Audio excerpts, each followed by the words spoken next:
Nakapag-deliver po ba kayo ng maleta sa Malacanang at or sa bahay po ni Pangulong Marcos? Ang mga kasundaluhan na nasa harap ninyo, mula September 2022 hanggang sa tagitnaan ng 2025 ay 3 hanggang 4 na beses kada linggo na nagde-deliver ng pera sa Forbes Park at sa Aguado sa tapat ng Malacanang. Pati sa Comelec, nade-deliveran ng mali-malitang pera. Ang mga senador natin, na-deliveran. At ang nakaka-insulto po ay yung mga maiingay sa Kongreso ay sila palang matitinding tumanggap ng mali-malitang pera. Ang aking komputasyon po lamang, base sa sinasabi nila, ay umaabot na po ng 805 billion pesos. Grupo ng mga retired Marines matapang na lumantad sa publiko. Welcome back to Kaakibat TV. Trending at mainit ngayon na pinag-uusapan sa mundo ng social media matapos lumantad ang 18 na dating miyembro ng Philippine Marines kasama ang abogadong si Atty. Levy Baligod upang kumpirmahin ang mga naunang pahayag ni dating Master Sergeant Orly Gutisa kaugnay ng umano'y paghatid ng mga malita ng pera na inuugnay sa mga kontrobersyang proyekto ng flood control. Sa isang press conference nga sa Club Filipino, sinabi ni Atty. Baligod na ang mga dating sundalo ay dati umanong kasama ni Orly Gutisa na nagsilbi bilang security personnel ng dating kongresista na si Saldico, na kung saan lumabas ito para ibulgar ang katotohanan. Magandang umaga po ulit sa inyong lahat. Ako po si Atty. Levy Baligod. Nakilala niyo ako noon 13 years ago tungkol sa PDAP scam. Yung Napoles, no? Scam. Kami po ang nabulgar sa bilyon-bilyon na nakawan noon. And that was 13 years ago. At akala namin ay magkakaroon ng pagbabago ang ating mga opisyal sa gobyerno. Ngunit makalipas ang 13 taon, yung bilyon-bilyon na ninanakaw noon ay umabot sa trilyones ngayon. Nasadlak tayo sa mas mabigat na problema. Napanood natin lahat ang mga ipinahayag ni dating Master Sergeant Orly Gutesa sa Senado.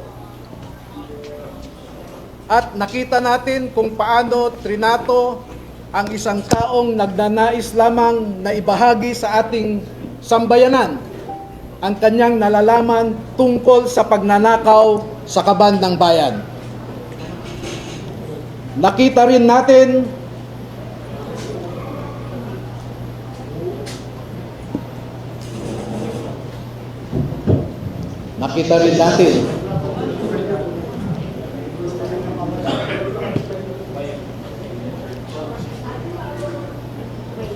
nasaksihan din nating lahat ang mga proseso na naganap sa ICI na inatasan na mag-imbestiga tungkol sa corruption sa infrastructure.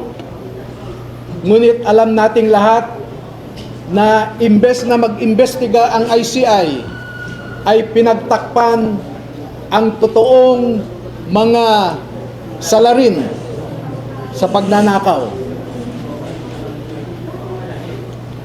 Sa ngayon po ay ang mas mabigat nating problema ay yung crisis sa credibility ng ating mga institusyon. Ang mga institusyon natin ngayon na ipinatayo para pangalagahan, arugain ang mga Pilipino ay hindi na natin mapagkakatiwalaan. Makita naman po ninyo, there is a crisis of integrity in the executive. there is a crisis of integrity in the legislature. And if you have listened recently to the proclamations of Ombudsman Crispin Remulla, he alleges also a crisis in our judiciary. Lahat ng institusyon natin ay mabigat ang problema. Pero alam naman po natin na ang mga institusyon na ito are just abstract ideas. Our democracy is just an abstract idea. Our institutions are just abstract ideas. And these institutions operate through the human mind. And if you will, through the human soul and through the human heart. Ang problema natin ngayon ay yung mga nagpapatakbo sa mga institusyon na ito. Wala po tayong ibang maaasahan ngayon na maglalabas ng katotohanan kundi tayong mga mamamayan din. Hindi natin maaasahan ang nasa gobyerno ngayon na ilabas ang buong katotohanan na walang pinagtatakpan. Ngayon po ay lumabas ang mga dating kasamahan ni Master Sergeant Orly Gutesa sa trabaho bilang security consultant o security personnel ni dating Congressman Zaldi Esco. Nandito po silang lahat at gusto ko pong ipakilala sa inyo. Ang mga sundalong ito ay wala na sa serbisyo. Ngunit ang nasabi nila sa akin, ito ang marahil na huling labanan na kanilang papasukin at gusto nilang magpakasundalo sa ating bayan.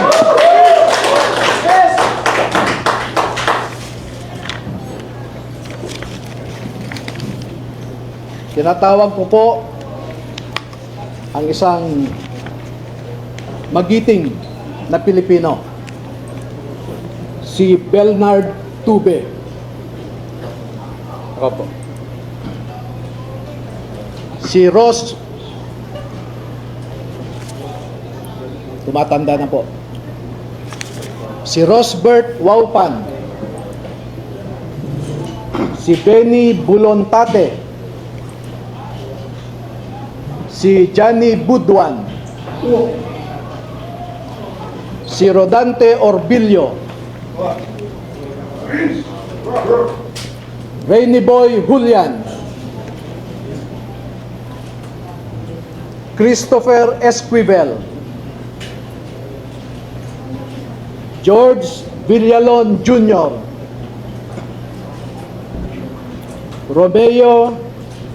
Romel Bobares. Gil Navidad Jr. Anselmo Taberdo.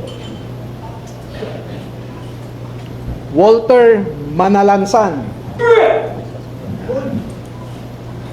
Jolly Cadiao. Romel Galapon. Cecilio Laroder Jr. Bernard Gubban. Crisani Dado. At Fidel Corpus. Meron po silang kasamahan na 12 pa na hindi makakadalo ngayon dahil sa mga personal na rason. Ang dalawa ay meron silang kasama sa buhay na nagtatrabaho pa sa gobyerno at meron silang pag-aalinlangan na maaaring maapektuhan ang trabaho ng kanilang mga asawa. Yung 10 na hindi pa nakadalo ngayon ay tinatawag ko po na second batch at lalabas din po sila sa tamang panahon. Bigyan ko po kayo ng halimbawa ng nilalaman ng kanilang affidavit at kung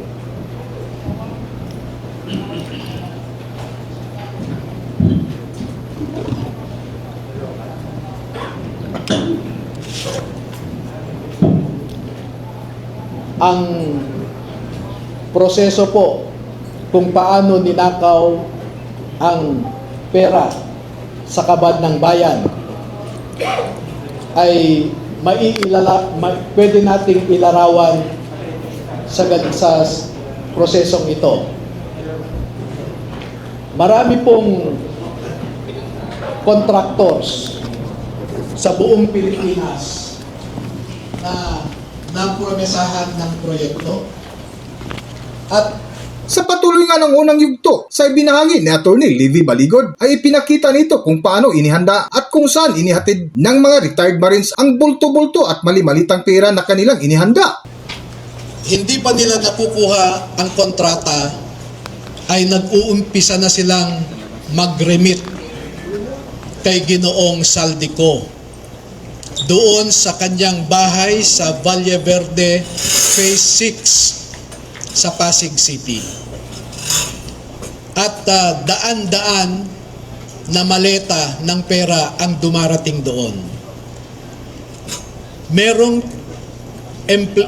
Merong employee si Ginoong Zaldico na binibilang ang mga pera na dumarating sa Valle Verde 6. Pagkatapos nito ay binabalik nila sa maleta ulit at dinadala sa penthouse ng Horizon Homes sa BGC.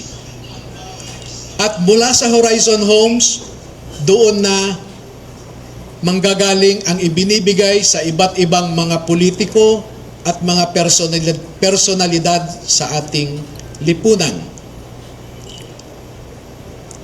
Ang halimbawa po ng proseso ay nag-uumpisa sa pagbilang nila ng pera.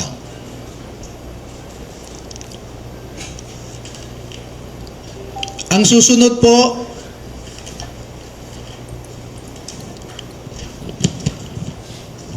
sa larawan sa itaas ay inihahanda ang pera bago isilid sa mga maleta ulit sa Horizon Homes.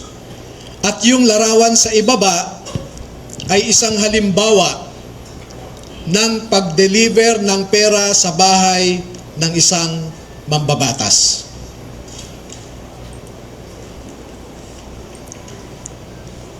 Makikita po ninyo na may nangyari kay Master Sergeant Gutesa. Sa aking tanggap na impormasyon ay napilitan siyang mag-execute ng isang affidavit na kung saan ay sinasabi niya na hindi siya kasali o wala siyang nalalaman sa mga pagde-deliver ng mga mali-malitang pera.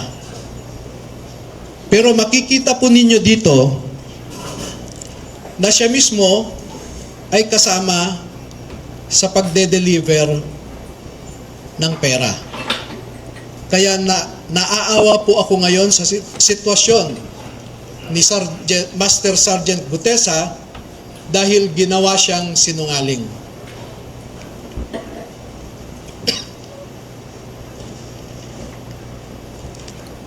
Meron pong iba pang mga larawan na sa tamang forum later ay maglalahad pa kami ng karagdagang mga ebidensya.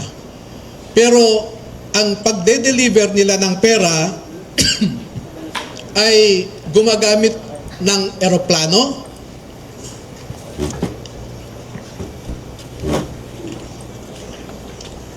gumagamit din sila ng helicopter,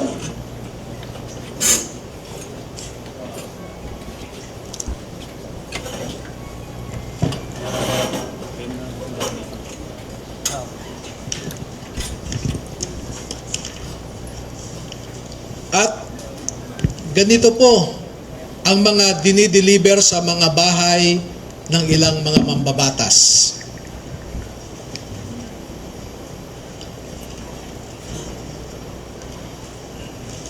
Makikita ninyo sa itaas na larawan ang hilera ng mga maleta na ang laman ay pera.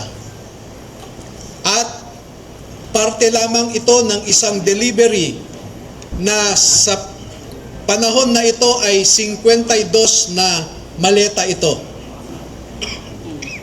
Sa isang delivery, umabot ng 52 na bagahe.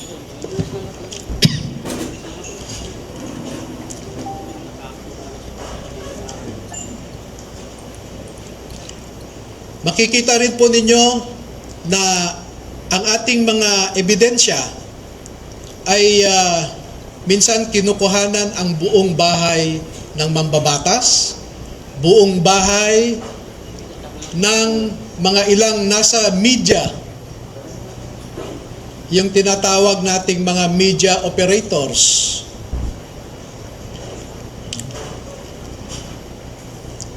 At ganyan po sila mag-deliver. No?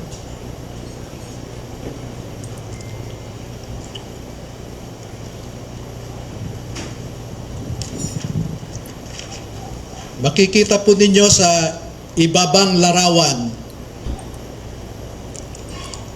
ang mga maleta rin ng pera. At marami pa pong iba na katulad nitong mga larawan. At dito sa taas na larawan ay ipinapakita lamang na yung isang malaking maleta ay hindi kayang o halos hirap na buhatin ng 3 katao.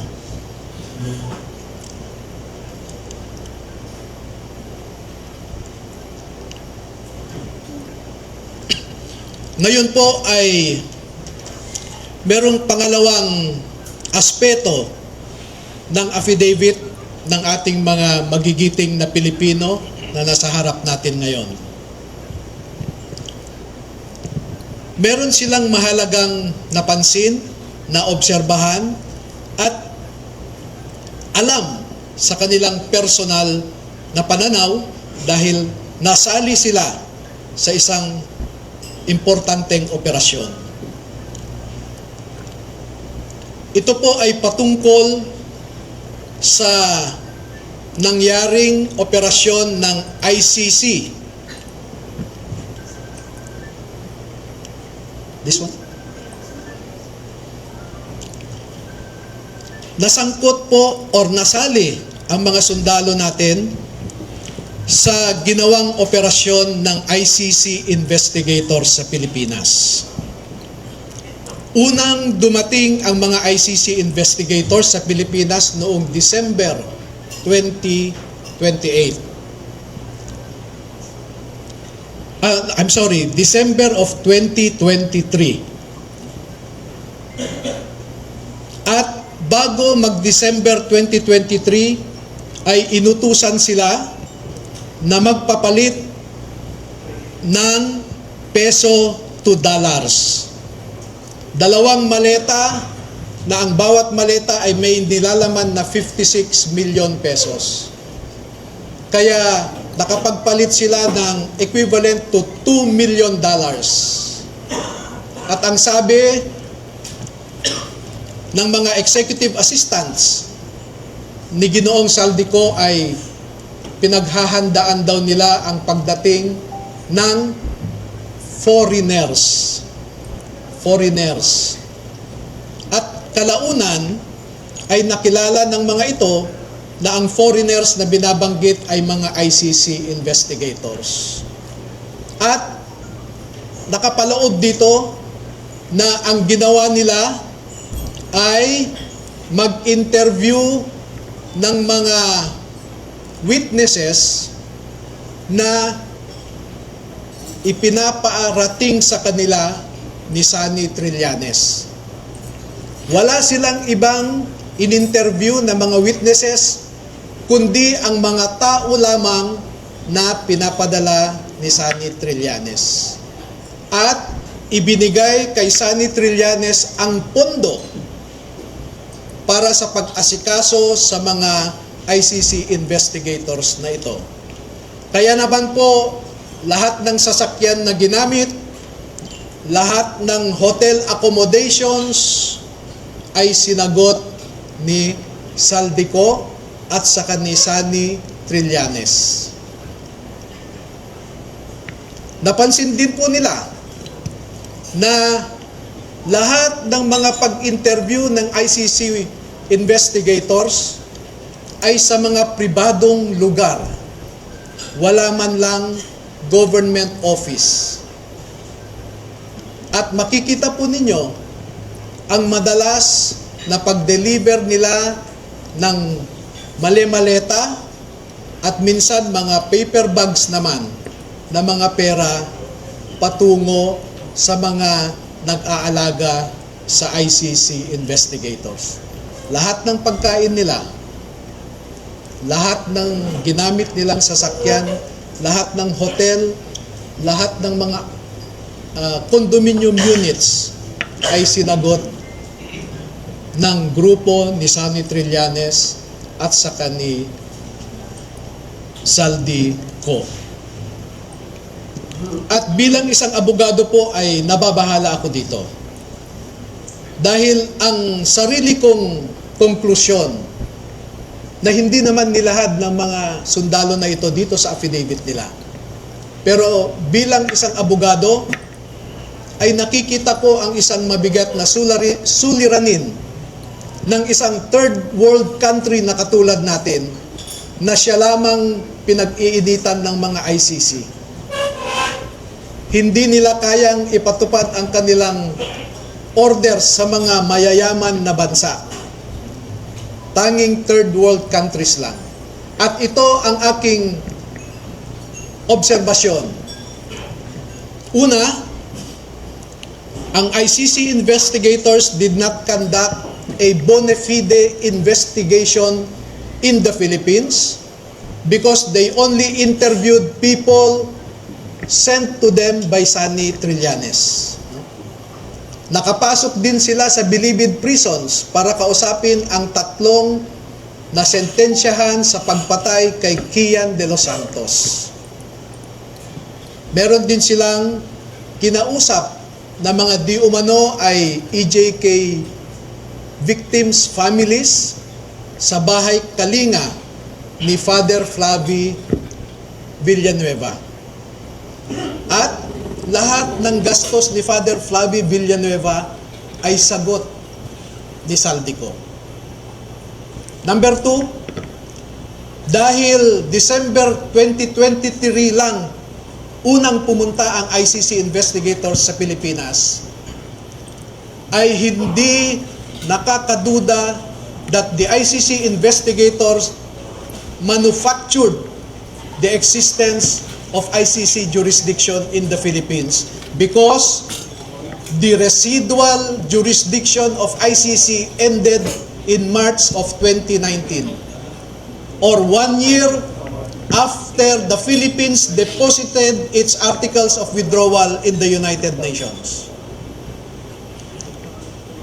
Number 4, the ICC investigators themselves committed graft and corruption. Dahil bakit hinayaan nilang lahat ng sasakyan, lahat ng pagkain, lahat ng accommodations nila ay sinagot ng mga tao na kilala naman nila na kalaban ng kanilang iniimbestigahan. At panglima, ang mandato ng ICC ay di umano protektahan ang human rights ng mga tao. Pero bakit hindi sila nagbigay o direspeto ang human rights ng isang tao na kanilang iniimbestigahan sa pamamagitan sana ng pag-imbestiga ng mga ibang tao na hindi pinapadala ni Sunny Trillanes? So yan po ang buod ng kanilang affidavit.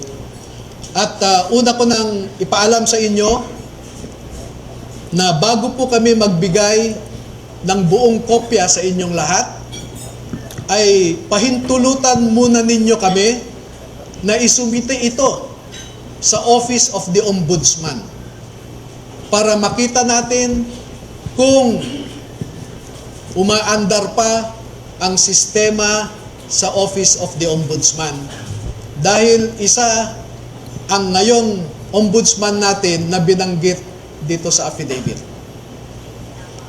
Pangalawa, ay magsusumiti rin kami sa ICC mismo para malaman ng ICC ang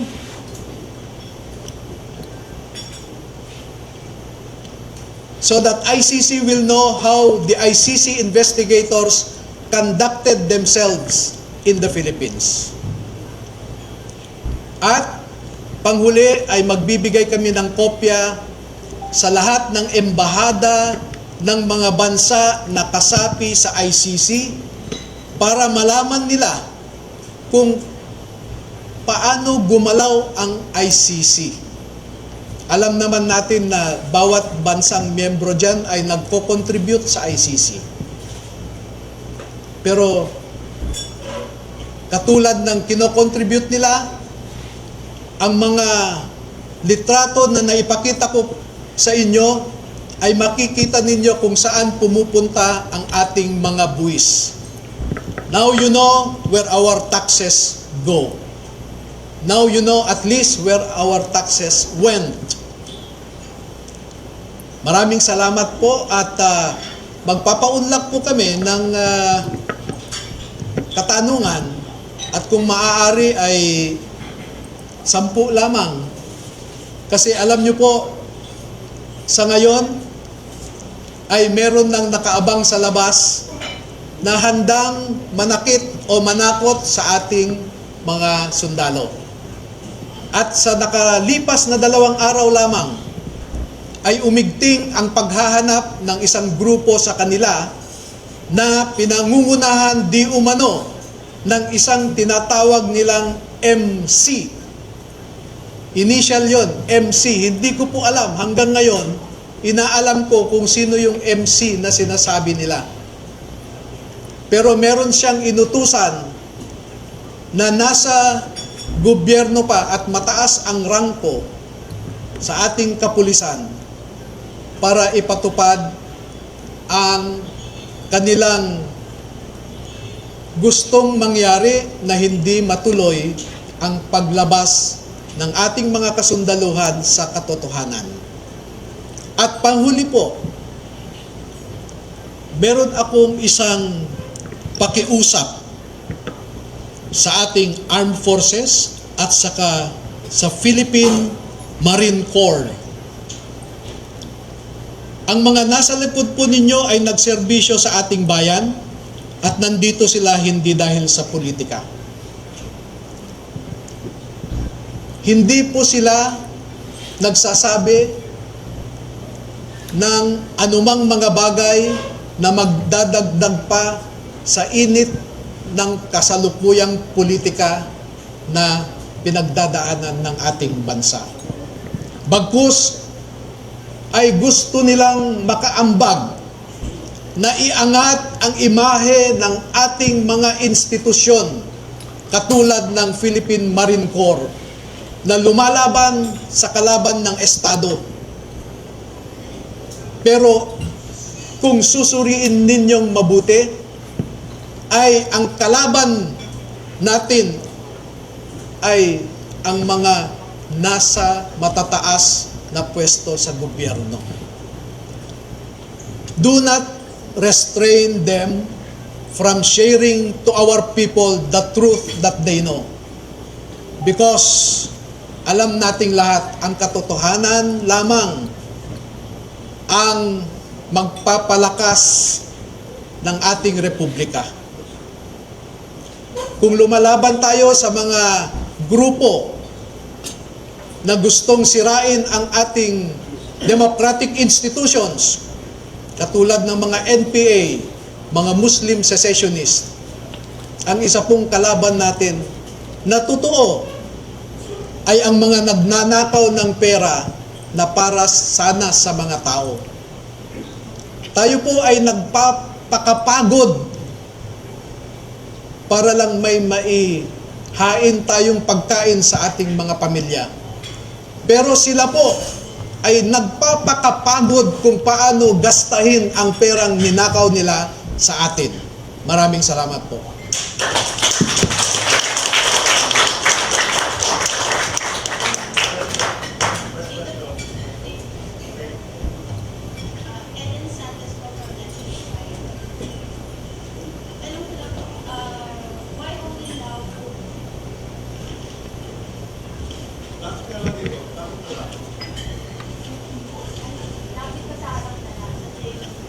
Wala kasi hindi nakaano yun siya. Okay. Bakit po ngayon lang po lumakas o lumutang mga pag-aresto, kailan natin yun, at lumawag pa or hindi umayos tapos investigation sa flood control scandal. Ganun pa kasi wala ay personal knowledge dito sa panawa po sa Alam niyo po ay matinding pananakot at paglilinlang ang dinaanan ng mga empleyado ni Zaldi Co mula nung umalis siya sa Pilipinas. At katunayan, yung MC na binabanggit ko kanina ay tinakot ang mataas na opisyal ng mga ito. Kaya sila po ay medyo naguluhan din dahil pare-pareho kaming ordinaryong mamamayan lamang at noong nakita nila at nakita ko ang pagtrato ng Senado kay Master Sergeant Orly Gutesa na dapat sana ay inalagaan nila dahil siya ay nagsasabi ng totoo, ngunit dahil sa politika ay ang kinalabasan siya pa ang naging masama.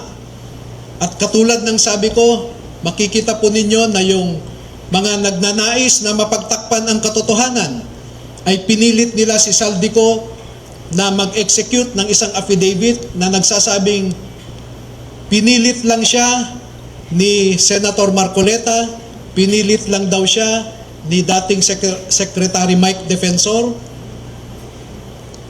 at isinabi niya doon na hindi daw totoo ang kanyang sinabi na meron siyang kinalaman o partisipasyon sa pag-deliver ng mga mali-maleta ng pera.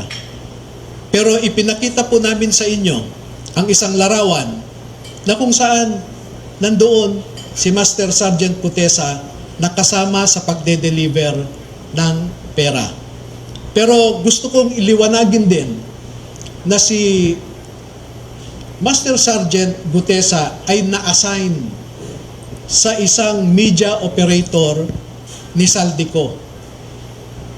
Pero sinisweldohan siya ni Saldico.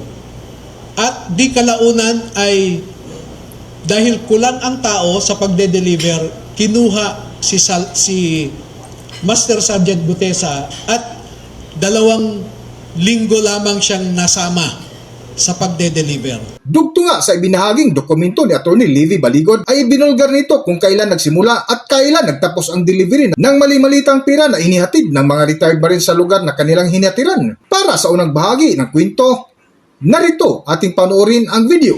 Pero alam nyo po ang mga kasundaluhan na nasa harap ninyo?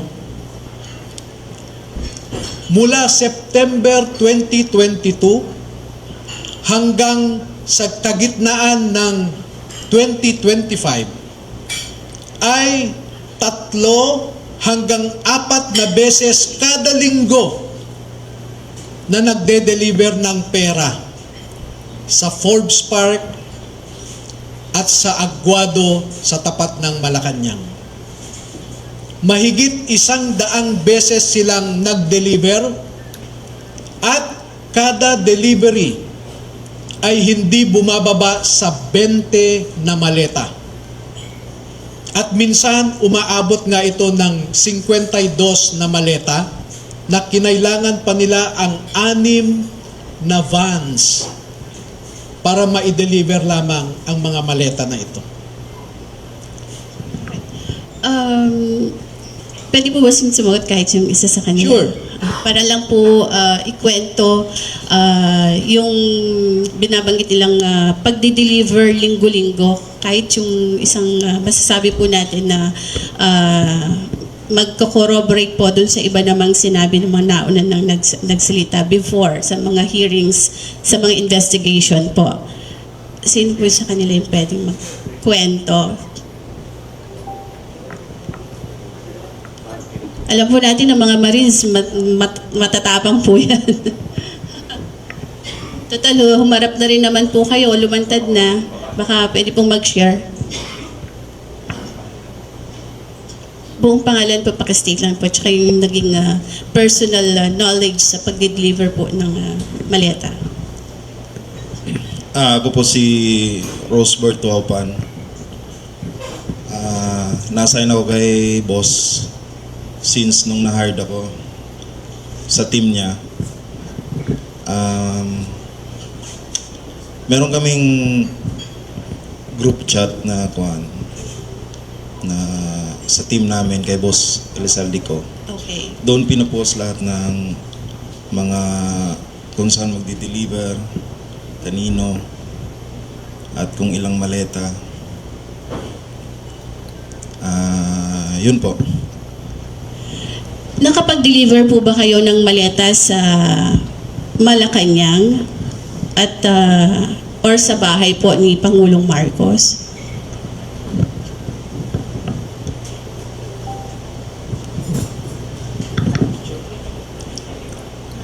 Opo. Ako po si Belnard Tube. Nakapag-deliver po kami. Saan? 41 Forbes po. So ito po yung bahay ni umano ni Pangulong Ferdinand Marcos Jr. Yes po. Meron din po kami sa Ilocos. Kasama po si Kong Saldi. Ilang maleta po yung na-deliver sa Forbes at saka sa Ilocos? Yung sa Ilocos po ay sa 5 maleta po. Para Then, kanino po yun? Kay Kong? Kanino po yun? Pagkakaalam ko,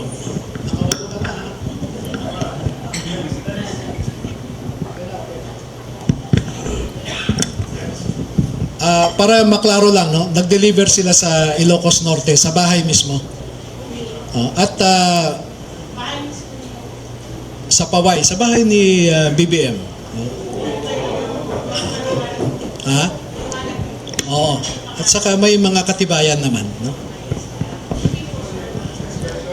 Next question po, si Pam po ng Third Floor Studio YouTube, sir. Attorney, sino po ang nasa taas ni Zaldico para ho yung lakas ng loob niyang magbaba ng mga utos na yan, sundin ho ng ating matatapang na men in uniform na ito?